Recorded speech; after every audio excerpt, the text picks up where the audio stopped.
Let's kind of shift gears here, and let's talk about the impact that it's had on you and your family. Okay. It is, I always talk about the ones who are left behind and the load that we have to carry. And a lot of times, I have talked to a lot of young adults mainly. I talk to a lot of young kids and adults about this. And they always say, man, my parents are so disappointed in me, and they think that suicide alleviates the problem that they are. They are the problem in their minds. Mm-hmm. And so one of the things that I like to tell them is, look, and I put this on social media several times a year, every year. Let me tell you what life is like for those you leave behind, because the problem did not go away. It's just a new problem. And now we have to shift into dealing with that same sadness that you could not move away from. You could not find a solution for. All you did was pass it on to us because we miss you, Yeah. And everything is stunted.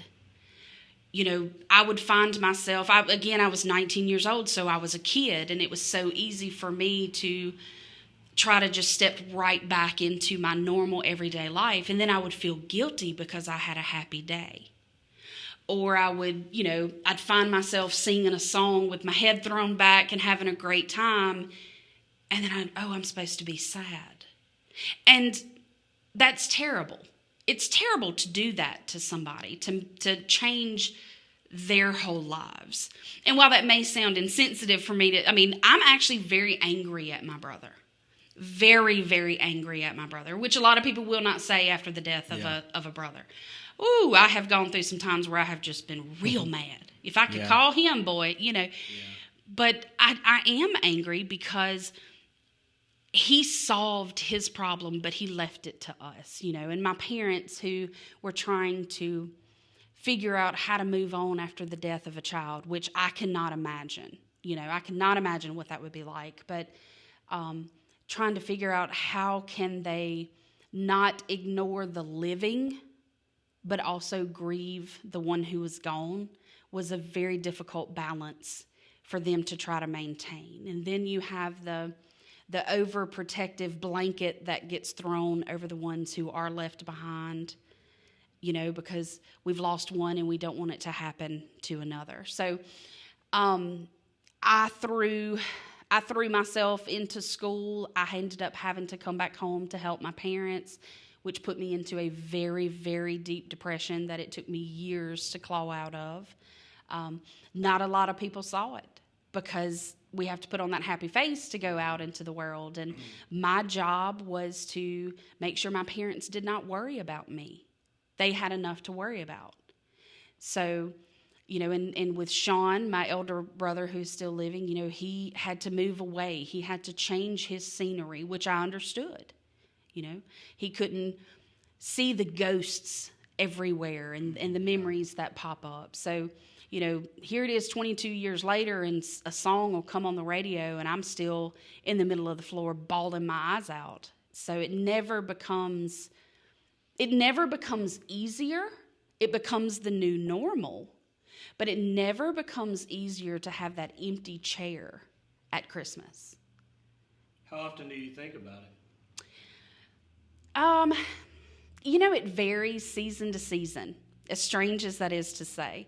I may go 2 weeks and not think about Clint at all. But Clint and I were joined together by music, and I always have music on. So, a certain song will come on that I remember he and I singing together because he could play the piano, and so I'm right back in that moment. Or, sometimes it's every single day, if depending on what time of the year it is. But, after he first passed away, I had to have his pictures everywhere. He had to be everywhere. And those, as my life has changed and more people have been brought into my life with, husband and children, those pictures have been replaced. And I don't feel guilty for that, But it is often, and it is when you least expect it. And usually when they pop in, you're not ready for it. And, it can still be just crippling. I know that it is still for my parents and my brother, and and we all have the same thing where we can just be going along just fine, and then all of a sudden. But the major events, like when I was elected to office, I was very sad that he wasn't there. Yeah. And can I take a break? Yeah. That one hit me. Yeah. I'm sorry.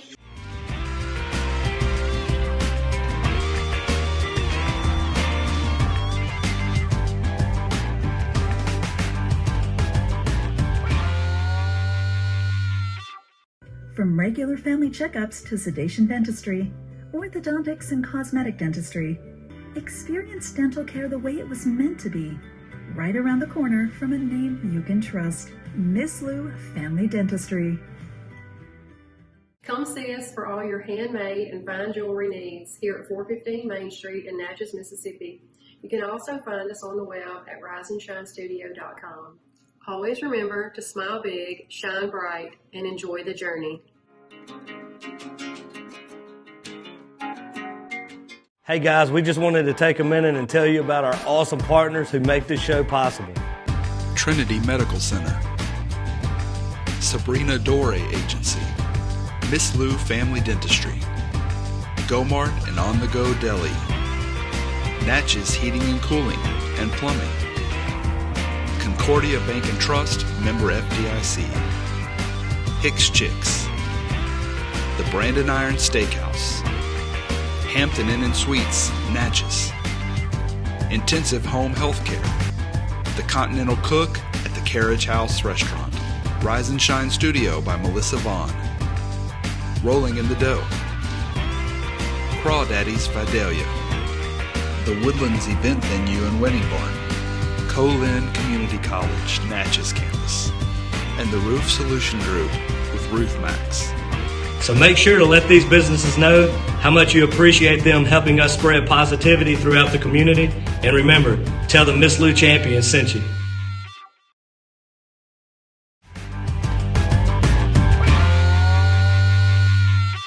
So those major milestones in my life, my wedding, the births of my children, they're all shadowed by that loss, even all these years later, And so it's not something that can be healed quickly or easily. It becomes the new normal, but you never heal from grief, from a death, ever. Is there some acceptance there on your part to where you're like, I understand that I'm not ever going to probably heal completely? Oh, absolutely. You finally do, when you surround yourself with the help that you need, which I had to go through all the levels of counseling and therapy to get to where I am now. Because, just like with anything else, when you're going through treatment for something, sometimes you have to have the specialized treatment and then you work your way down. But you do eventually accept this is my life now. My brother is gone, and no amount of anger or sadness or begging or I'll trade you this for that is going to change that, And so I have found ways to just, I guess, kind of, it's pretending is what it is, pretending that he's still here in some capacity.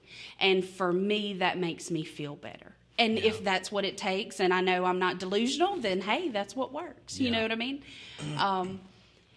So there does become a point in grief that the acceptance is there, the sadness is also there, but it no longer rules your life.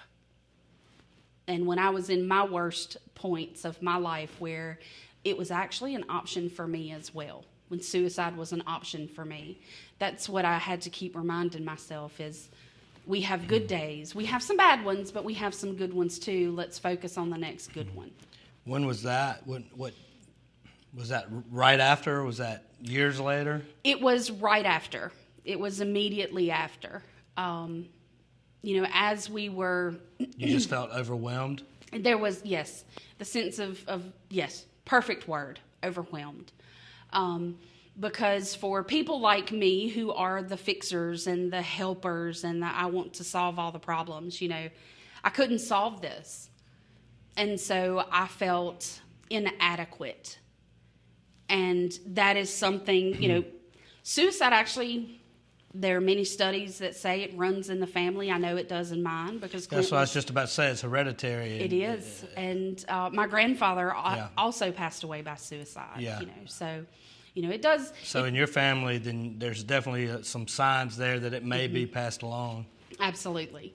So, when I was watching my parents go through their grief and trying to come to terms with it and deal with the guilt that they felt, because with suicide, you feel guilt. You just do. And that doesn't make them weaker or lesser. They were trying to figure out, how did they not know? Even though my brother and I, Sean and I, were like, you didn't do anything wrong. This was not your fault. Didn't matter. Yeah. So as I was trying to make sure that everybody else was okay, I forgot about myself. And I wasn't taking care of my mental health like I should have been, because I thought I needed to fix it for everyone else.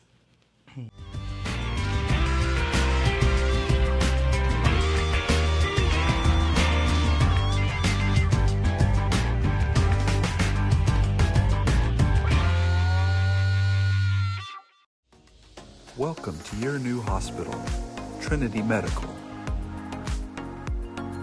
Located in Faraday, Trinity Medical is the only acute care facility in the Tri-Parish area.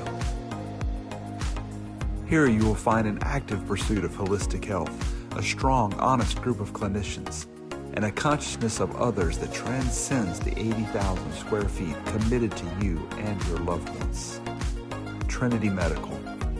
People you know, caring for people you love. See you guys. Growing up, my parents always encouraged me to do what's right, even if it wasn't easy. I'd always hear my mother's voice say, "Do the right thing." That stuck with me.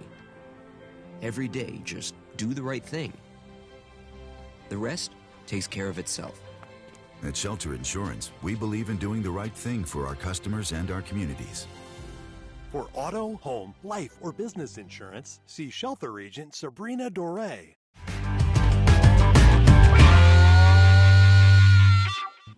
What kind of struggles, what kind of impact did you see this have on your parents?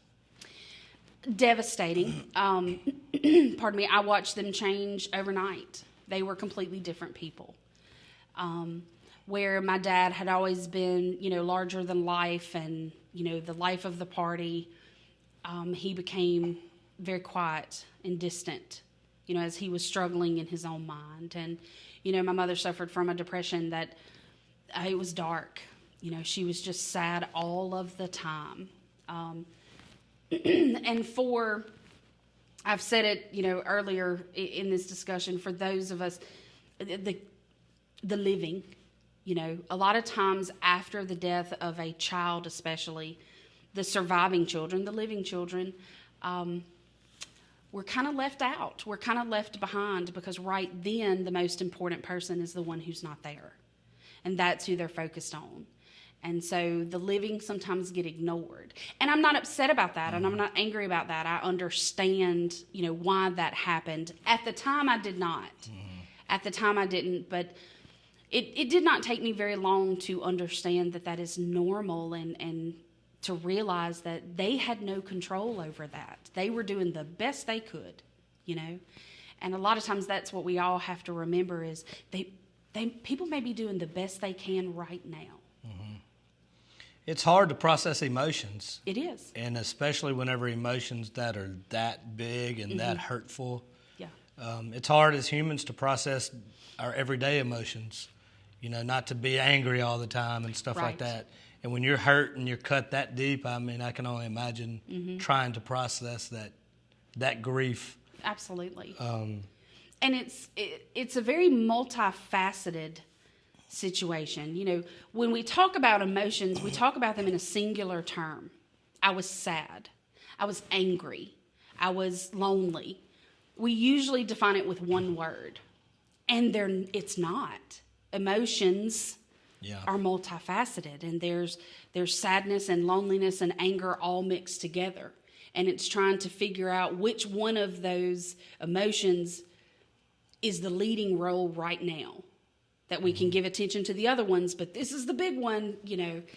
So it takes a lot of time and the ability to kind of look inward and say, what is it that I'm feeling the most right now? What is crippling me right now? And let's deal with that one, but realize there's other things there. It's not one solution. Mm-hmm. Yeah, that digging in part's hard too. Yeah. It can be pretty hurtful to dig in there and figure Absolutely. out pick each one of those things out. Mm-hmm. It can be difficult and it can be hard. Yes. If you know what I mean. So. Absolutely. I mean, it's kind of like when you stand in front of the mirror after you've gotten out of the shower. It's hard to look at your full body image there. Yeah. So imagine having to look inward to all of these emotions that you may not understand. And it's hard to do, especially without the proper help to get it done. I guess let's transition into that. That's a good lead. What would be your advice if you could sit down if somebody out there is in a bad place right now, what would you say to them? I think one of the most important things for us to realize is, and I know this to be true for me, and it's not a cut at anybody in my family, it's not always easy to go to a family member. It's not. So if you have someone that you trust, and it can be somebody you talk to every day or somebody you've seen on a program somewhere, you know, find that person that you feel comfortable just simply saying, hey, can I talk to you? You don't have to start the conversation and say, hey, I'm going through a really, really rough time. I'm feeling this and that. You know, you don't have to take your whole basket and just place it on the table in front of them and say, here. It can start with, hey, can I talk to you for a minute? You know, and if anybody ever comes to you and says, hey, can I talk to you for a minute? You've got to be open. You know, if someone has entrusted you with that, to hear whatever they need to say. While one person may have that mother that they can go to for anything and couldn't imagine not speaking to their mother every single day on the phone and talking to them about everything, not all of us have that. We don't have that connection with that family member. So I guess my advice would be is to reach out to whomever you feel like you can just simply start the conversation by saying, can I talk to you for a minute? Doesn't have to be about anything, but just building that connection.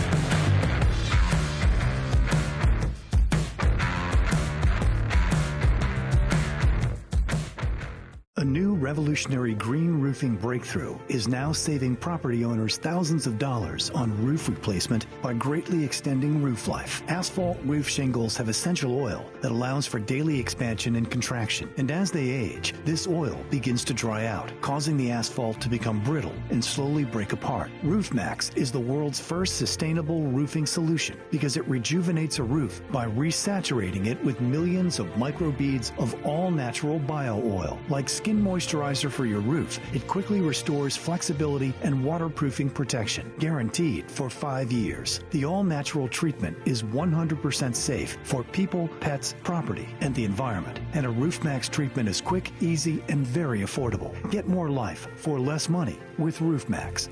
A powerful fusion of science and nature.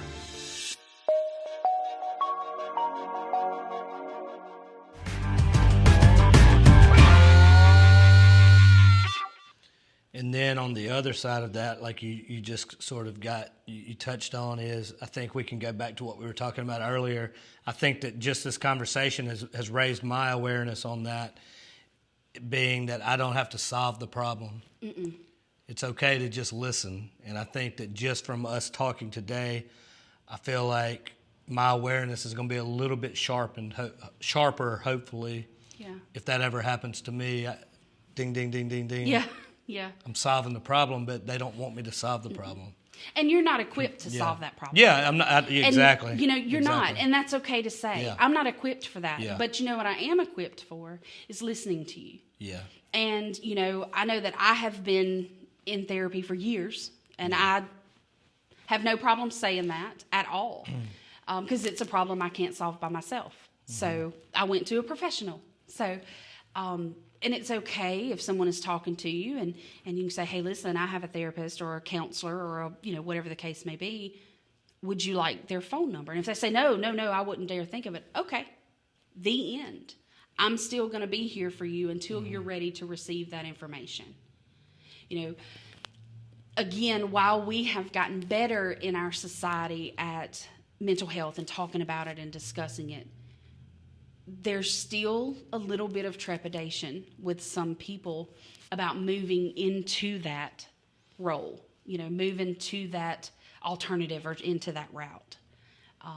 And so, I'll tell friends of mine all the time, hey, y'all get together all the time, do you ever just sit down and say, let's just have a feelings session, or call it whatever you want, make up some little name for it, where the people in your circle can feel comfortable just talking, and there's no judgment, and there's no comparison of my problems are worse than your problems. Yeah. Because that's really big.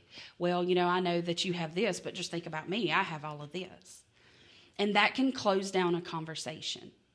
But if you have a group of trusted friends, y'all can become that starting point for one another, to where you may be making someone in your group of friends feel comfortable talking about what's going on without judgment, without anything else. And that may be the stepping stone that they need to move to more professional help.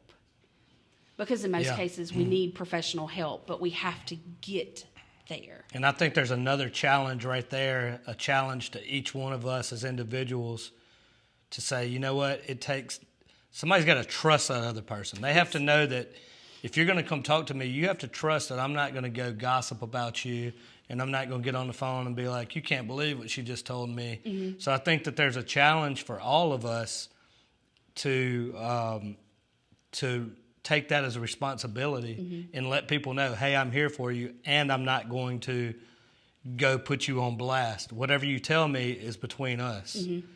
And hopefully that's something else that we can take away from this conversation today. Absolutely. One of the things when I put I put my phone number out every year. Of course, my cell phone number's everywhere. And I'll tell them, look, you don't have to tell me your name. You need to talk to somebody and you want to do it by text, you just text me. I don't even have to know who you are. And that makes them feel good. And a lot of people through the years have started that way. Yeah.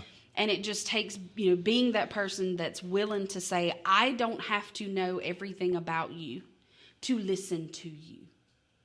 I don't have to know your name or anything else. You just need to talk to me about something, and I'm going to talk to you.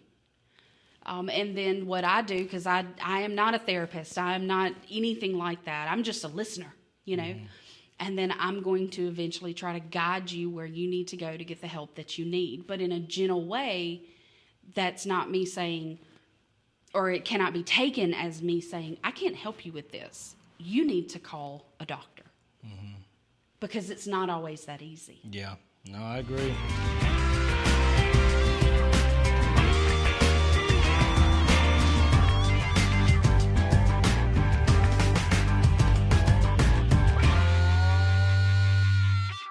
Hey guys, Ronnie Calhoun here with Miss Lou Champion Spotlight. Summer's here, and that means long, hot days in the Miss Lou. Our friends at Natchez Heating and Cooling are here for you. They make sure you never have to worry about your home's health or efficiency. When you need them, they show up. It's as simple as that. So call Natchez Heating and Cooling for all of your HVAC needs.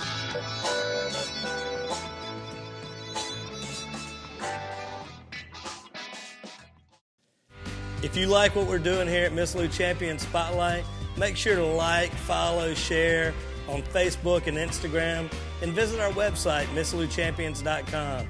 It costs you nothing, and it helps us to continue to shine the spotlight on awesome people right here in our community.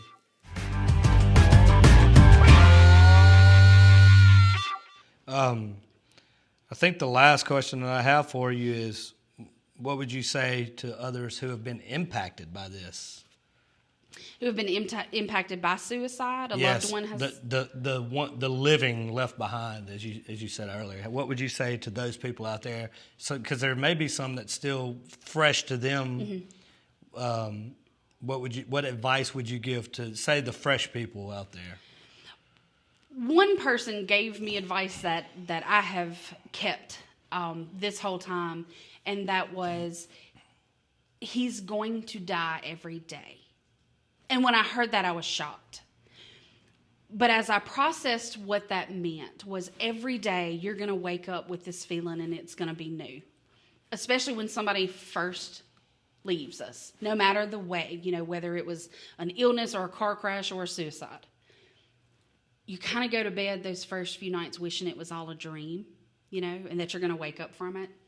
But this person, told me, said, hey, he's going to die every day. Every single day you're going to wake up to this reality. So that, it set an expectation for me because there was no timeline. That timeline was open. And I think that's very important, is that, after somebody passes away, we get on the internet and we start looking the 5 stages of grief or what to expect. And we as humans, we like everything on a schedule and on a timeline. So just realizing that this is not going to be something that's solved. There's no calendar. You're going to feel these feelings for a very long time until you reach that point where you say, I'm still sad and I still miss my brother. I'm talking about myself now, know. Excuse me, I'm still sad. I still miss my brother. I'm still angry at my brother for what he has done.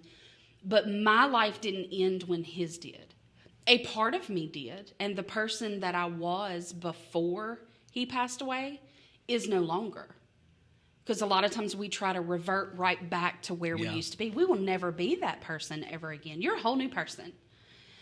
So that helped me open up that timeline and realize that I'm going to be dealing with this for the rest of my life, so I better make sure I have the tools I need to deal with it for the rest of my life. And whatever works for me may not work for you. For me, it's talking about it. Sitting down and talking about it has helped me more than anything else, and talking to other people about it. Some people could not imagine doing that, and that's okay. Whatever tool you need to make it through for the rest of your life, that is what you need to seek out, find, and embrace. Yeah, that's great. I'm glad that you said that word too, because that's a word that I use often. It's tools. I mean, it's you have to have the toolbox for life. Mm-hmm. We can't build a house with a hammer. There's better ways to do it. Right. And that's something that, whenever I was teaching, I would try to teach kids, we're going to learn tools, and we're going to try to learn when to use those different tools. Mm-hmm. So it's interesting that you said that word. But do you have anything else that we want to get to? Well, there are all sorts of resources out there. Okay. If you are feeling that, if you are in your journey and you feel that suicide has become the answer for you, there are many places that you can reach out. Some, are texting if you don't want to leave a name and, things like that. Thankfully, this world has adapted to who we are as humans now, and you don't have to make an appointment and go sit on somebody's couch anymore. Yeah. We have, as humans, have adapted to the way that humans interact with one another. And if you cannot do that, maybe you can't afford to, or you don't have the funding to, or you don't have the insurance for, find somebody that you feel comfortable saying, can I talk to you? And it's as simple as that. But, if you're that person that they come to, receive it. Yeah, I think that this was an awesome conversation. I'm really, and I said this with another, deeper conversation that we had on this show. I said, this isn't a sad conversation. I mean, it's obviously a sad conversation, but there's going to be some positivities that come out of this. Absolutely. I think that sharing this story, we're positive based. We're the champion spotlight. But I think it's also to be realistic, and sometimes you have to dig in deep to get that positivity out. And I know I feel comfortable speaking for you if every single person that you can help probably helps you a little bit more. Oh, absolutely. So, and I have no doubt that there's going to be people out there that connect to this, and it reaches them in some way. And what we were talking about off the air is they'll receive it in their own way. So we appreciate everybody watching this tonight. I hope that everybody was as interested and as moved by this story as I was. We certainly want to thank all of our partners who make this possible to sit down and have these conversations. One of our partners here, but just want to say, look, it's Mental Health Awareness Month. May is, and I'm just going to second her. If anybody's needs help, find it. And I'm here for you, and she's here for you, and I know there's a lot of other people around here for you.